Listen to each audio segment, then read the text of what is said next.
Cette capsule vous est présentée par Evo Retro, marque cool d'accessoires de jeux vidéo et de protecteurs pour mettre en valeur vos collections de figurines Funko Pop ou cartes Pokémon. Bonjour à toutes et à tous, ici Maxime pour Ciné Techno. Aujourd'hui, je vais faire la critique du film Au revoir le bonheur, Goodbye Happiness en DVD.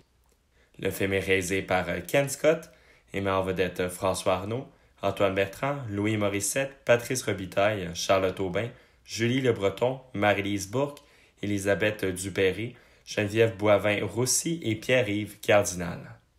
Il est distribué par les films Opal et vous pouvez vous le procurer en magasin depuis le 24 mai 2022.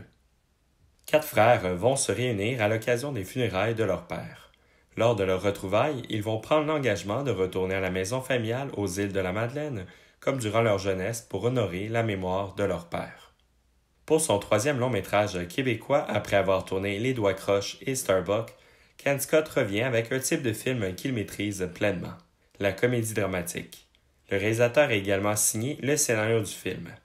Sans nécessairement être le récit le plus mémorable du réalisateur, Au revoir le bonheur offre une expérience agréable à son public avec des moments d'émotion et d'autres d'humour. Le résultat ne fera pas rire aux éclats ou bien pleurer à chaudes larmes, mais il est réconfortant et fera certainement sourire le public.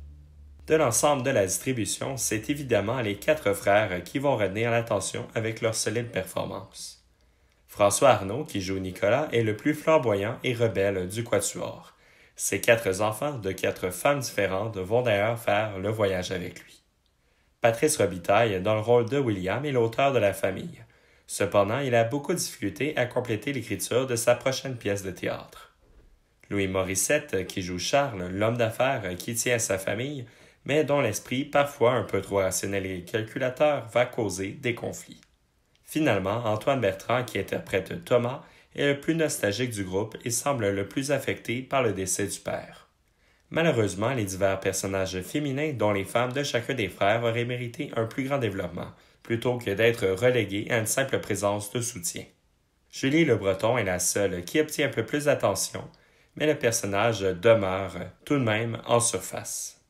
Finalement, il faut quand même retenir le travail du quatuor d'acteurs jouant les frères Lambert, qui a obtenu le prix de la meilleure interprétation masculine au Festival international du film de comédie de l'Alpe d'Huez.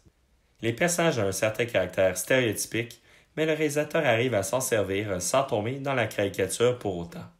Ils sont attachants et vont bien se compléter, ayant chacun leurs qualités et leurs défauts. De plus, il est agréable de voir chacun des frères grandir à travers les événements en mettant leurs frustrations de côté et en se concentrant sur l'amour qui les unit. Le réalisateur va bien exploiter son lieu de tournage en mettant bien en valeur les beaux panoramas extérieurs lors des multiples sorties familiales sur le bord de l'eau. De plus, la bande originale du film signée Nicolas Herrera est parfaitement dans le ton avec diverses mélodies empreintes de nostalgie qui s'accordent bien avec les paysages des îles de la Madeleine. Piste sonore et format image, l'audio est disponible en français Dolby Digital 5.1 avec des sous-titres en anglais. Pour le format d'image, il est de ratio 2,35 par 1, 16 par 9. Malheureusement, il n'y a pas de supplément sur le DVD. Pour conclure cette critique, Au revoir le bonheur est une comédie dramatique sincère s'intéressant aux dynamiques familiales. L'intrigue de ce long-métrage n'est pas aussi originale que d'autres scénarios de Ken Scott, mais le film dans son ensemble va certainement garantir un agréable moment à son public. C'est un film qui plaira aux amateurs de cinéma québécois qui sont à la recherche d'un film d'une certaine légèreté qui conserve un ton rassembleur. C'était Maxime pour Ciné Techno. Merci beaucoup et surtout, bon visionnement.